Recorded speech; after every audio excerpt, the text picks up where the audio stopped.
Good afternoon, ladies and gentlemen, boys and girls, animals, dogs, cats, wherever you are in the world. I hope you're having a good time and life is treating you well. Welcome to another edition of the Man in the Shed podcast. I am, in fact, the Man in the Shed, and this is actually a podcast. Or if you're viewing this on YouTube, which you can do, just go and find me. You will see me sitting in my shed, really red-eyed, tired, frustrated, angry, but it's Friday, everyone, so we shall enjoy what the weekend has in store for us. For me, it has in store a game of football, refereeing a game of football at Dorking Wanderers, Saturday 3 o'clock. Sunday, I have been invited to referee a charity game of football over at Hawley Town with some massive stars. Callum Best, massive stars, so looking forward to that. My family are going away on holiday tomorrow without me because I couldn't get the time off work and I didn't actually have enough holiday. So I'm going to miss them massively, but I've got a list of jobs that Tracy, my beautiful wife, has given me to do and complete. So that's me.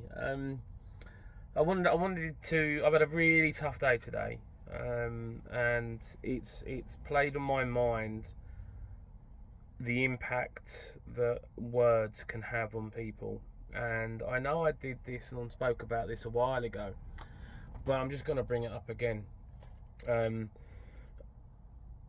mindset, my mental health hasn't been the best recently. I have been very, very stressed. I've been very frustrated. I've been angry, and every single emotion that you can possibly think of, it's been going through my head. But it's one of them sort of things that it is life, and we get on with it, as I've said on numerous occasions.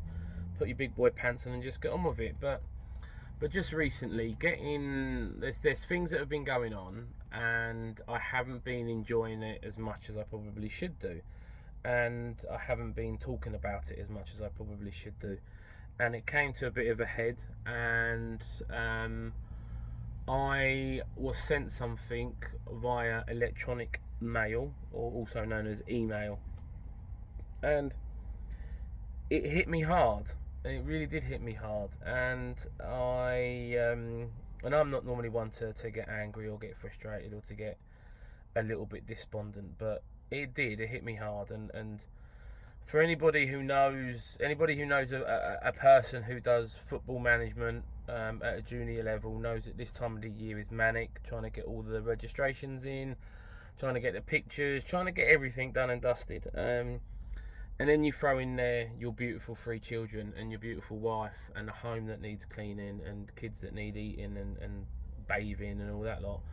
And then you throw in work, and then you get an email, and it absolutely rocks you to your core, and you literally sit there thinking to yourself, why am I bothering? Why me? Why is this hitting me so hard? And it took me probably an hour to get over this email that I got today, and I was fuming with it, and as I say, it's hit me hard because of my mindset.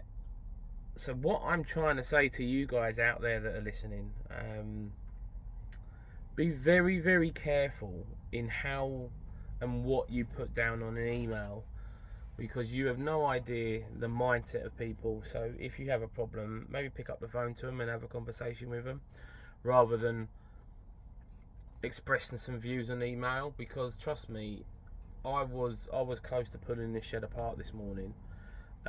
Because of an email, a stupid email, and I shouldn't let it affect me. But not only did it affect me like that, it affected me with my work. It affected me with the kids this morning when they were coming out wanting to have breakfast, and I was gone. I had a head loss moment.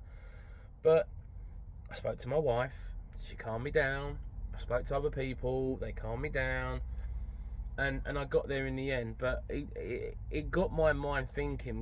We have no idea what's going on in this world.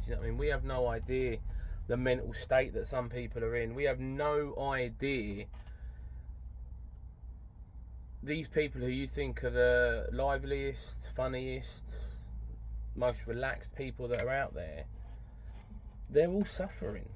I don't care what anyone says. People out there, they're suffering, and And I think the worst thing about it is when you see these lives that people are leading and living on social media, and it's the worst thing in the world, because you do get jealous and you look at these people going on their fourth holiday of the year and you're wondering how in the world can they afford it, and it just does my head in.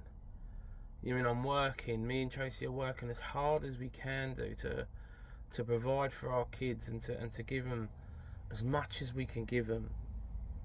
And it just gets you, because it's not enough. And my kids, yeah, they're the same as every kid. They always say they want this, they want that, but they're not bad kids. You know what I mean? They're brilliant kids. They're beautiful kids. Their hearts are so big and they're so strong and they love everyone. And as a parent, you know what I mean, I'm thinking that I'm failing because I'm not going on holiday with them, or I'm moaning about spending 20 quid or 30 quid on a new bag. And listen, I go without now. As parents, I think you realise, you get to a point where that Ralph Lauren polo shirt that you'd always buy, or that Ralph Lauren jumper you'd buy once a year, that's been ditched, and you go to, you know, I mean, yeah, I've got Notorious B.I.G. representing Notorious B.I.G. and I think I got this from, oh mate, what's the shot? It's a shot for fat people, because as you can tell, I'm a big boy, but I love their clothes. Yeah, so. And you just feel that I have felt this summer holiday, and it's the first time ever. Now, whether that's because they don't need me as much or don't need Tracy as much, but it's the first time where I felt that I've been failing as a parent when it comes to my kids, and I try not to beat myself up, because I know I'm doing everything I can do in my powers to be as good a dad and a parent and husband as I can do. But there are days and there are moments where I sit there sometimes and I will be honest to you, and I will have a little tear in my eye, because I'm not giving them everything that they desire. And that hurts, because I'm working pretty much every hour under the sun that God will give me. And it just gripes at me a little bit, and we're blessed, Tracy and I, that we've got a really good village to help us bring our kids up. You know what I mean? Nanny Joan is outstanding, and we would be lost without her. Got a brilliant circle of friends. You know what I mean? Alex, Sophia, our neighbours. You know what I mean? The people on the street. We've got a village, but that still doesn't take away from the fact that I can't afford to take my wife away to Italy for 2 days for her birthday. We didn't do anything for her 40th. And you look at it, and I'm not asking for that sympathy. I'm not asking for that at all. But I think you've got to understand that, well, what's the point of working if you're not living? Do you know what I mean? You're going to work. You start work when you're 18. You know what I mean? You've got to be in education until you're 18, and you start work at 18. And if you're lucky enough, you'll be able to retire. Christ, let's call it 68, because I'm not the best at maths. So what's that? That's 50 years. So you're going to work 50 years. And I was listening to some guy today on one of the podcasts saying that life expectancy, this guy was from America, I think it was. So let's add a couple of years. He said life expectancy is 72 in America. So let's say for England it's 74. So you're going to be working 50 years, 5 days a week, solidly for 50 years. So you can sit back and you can enjoy, what's that, 68, 5 years, 10 years if you're lucky. No, mate, something's wrong there. Why are we working 50 years so we can actually sit back and enjoy next to nothing?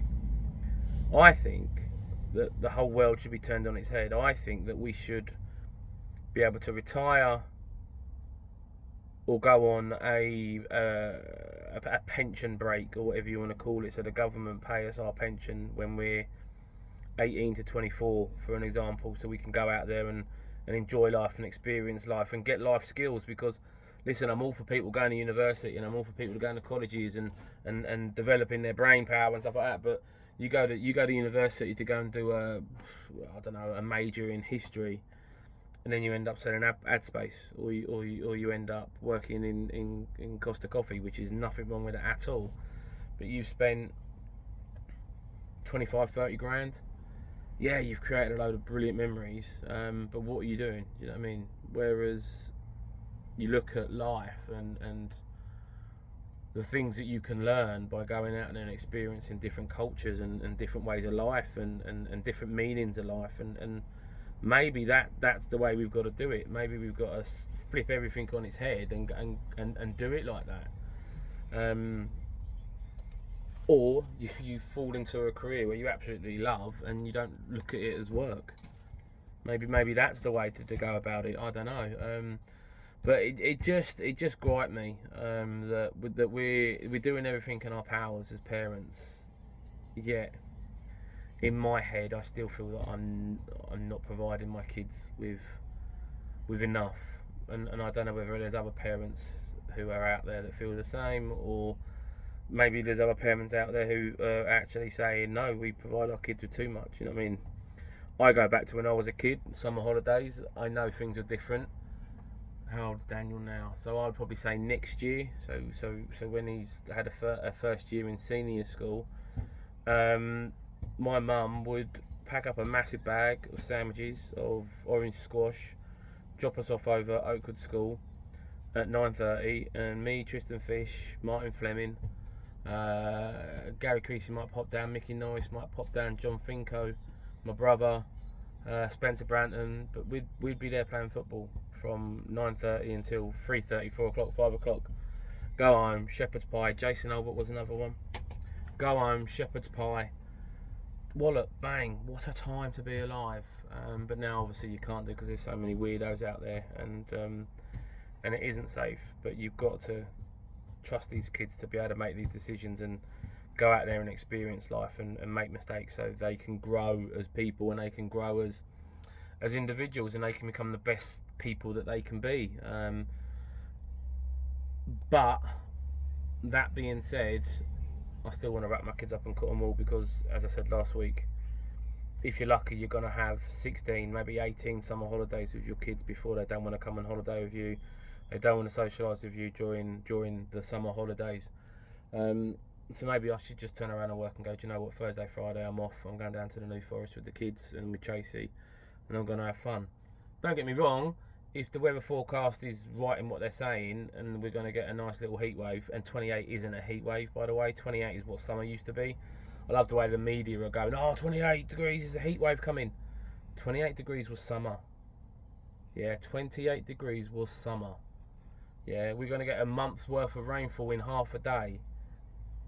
That bit does scare me because water is very powerful, and I don't want the football games to be called off at the weekend in August.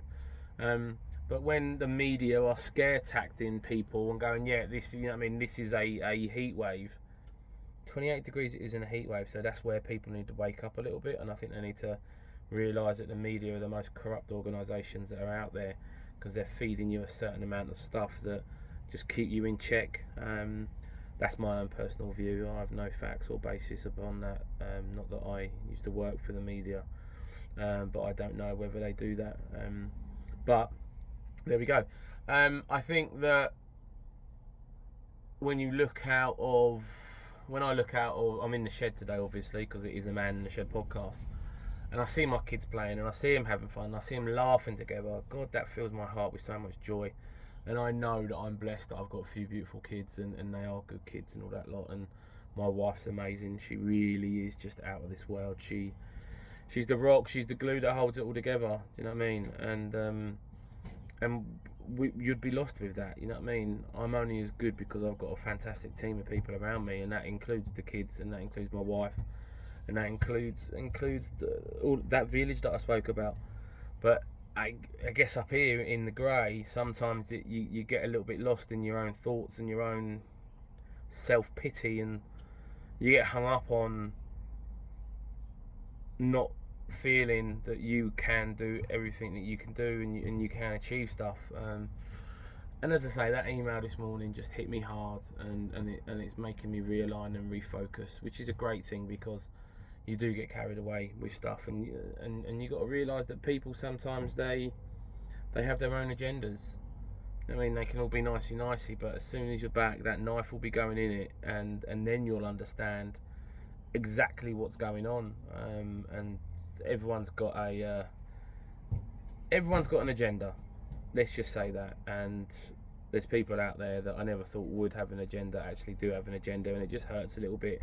But you know what? It is what it is. We just get on with it, and we carry on regardless. But sometimes it does just get you down, and does weigh you down. But do you know what? We have rain this morning. There's bluish skies. We've got football training tonight for the Mighty Oaks, and the football season starting soon. You know what I mean? Elise signed a 4-year contract. No one saw that coming. So superb work from Palace.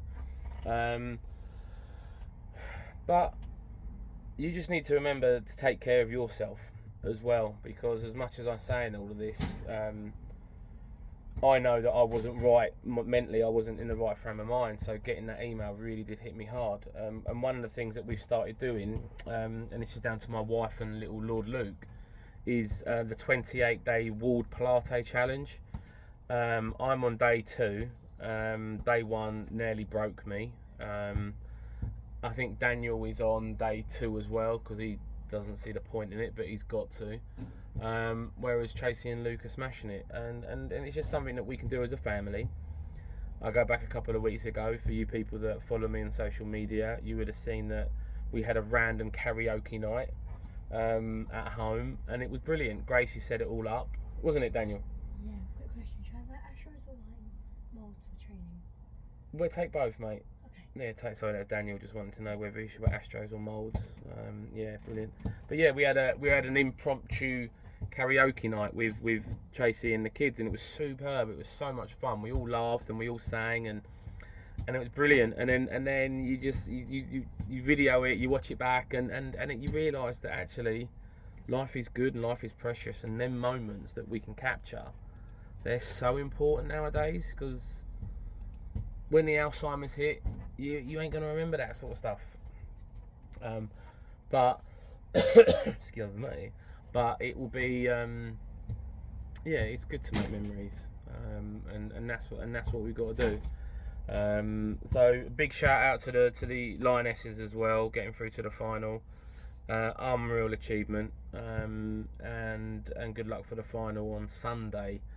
I'm sure that they will be doing it. But imagine representing your country in a World Cup final. Just how cool that would be, and how proud as parents they would have. You know what I mean? I can only dream of what it would be like for Daniel or Grace to represent England in football, and Lukey to represent England in martial arts.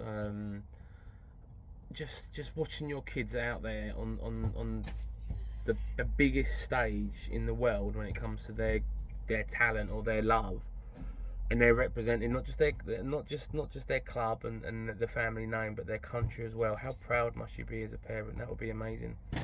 And who knows, you know what I mean? I still live in hope that I'm going to get the phone call from Gareth Southgate. Needs a non-mobile Jan Mulby looking number 10 just in the hole. Feed the ball and hold it up. No need to laugh, mate. Yeah, but I just think that maybe Gareth Southgate's missed a trick with me. But you never know. You know what I mean? I'm Scottish as well, so if Stevie Clark wants to pick up the phone and put me in the squad, I'm quite happy. But yeah, I think that will be an amazing thing for any parent. But you got to work hard, and if you don't work hard, you will fail in life. And I go on about it to Grace, one of the most talented girl football players that I've seen, but she doesn't work hard in training. She doesn't work hard outside of training, and it's these sacrifices that you have to make in life if you want to be the best. You got to think like the best, and you got to train like the best. I remember listening to someone, he was saying at every single training session you train like there's a scout watching you. You train at your optimum every single training session, because you never know who is around that corner. You never know that there might be a scout there watching you. And if you're not training at your optimum, how in the world can you then perform at your peak when you're playing? Because you do all the training, so the performance part is actually really, really easy. But yeah, I just think that sometimes you just got to knuckle down and get on with it. But it's nearly past. I've got to get ready for football training. Grace, do you want to come in and say hello to anyone? No, my hair's a mess. Oh my God, you heard it here first. Grace said something girly. There she is. Say hello. What'd you say? So I said hello. oh, she said hello. Oh my God, she's gone shy as well. But no, thank you very much for listening. Remember, I'm here. Daniel wants to say hi. Daniel wants to say hi. Hi. There you go, Daniel. Come around and say hi to everyone that's going to see you on YouTube. You've got to keep coming round. Keep coming round. They're not seeing you. There he is. There he is. Right. Can I my iPad, please? In a minute. Thank you very much for listening. Look after yourself. Look after each other. And remember that your words that you say or speak or put into an email can have a massive impact on someone's life. So just think before you say or write anything down that you think might actually hurt someone. Take care of each other, and just be kind. My name is Kirk Ritchie, and this has been The Man in the Shed.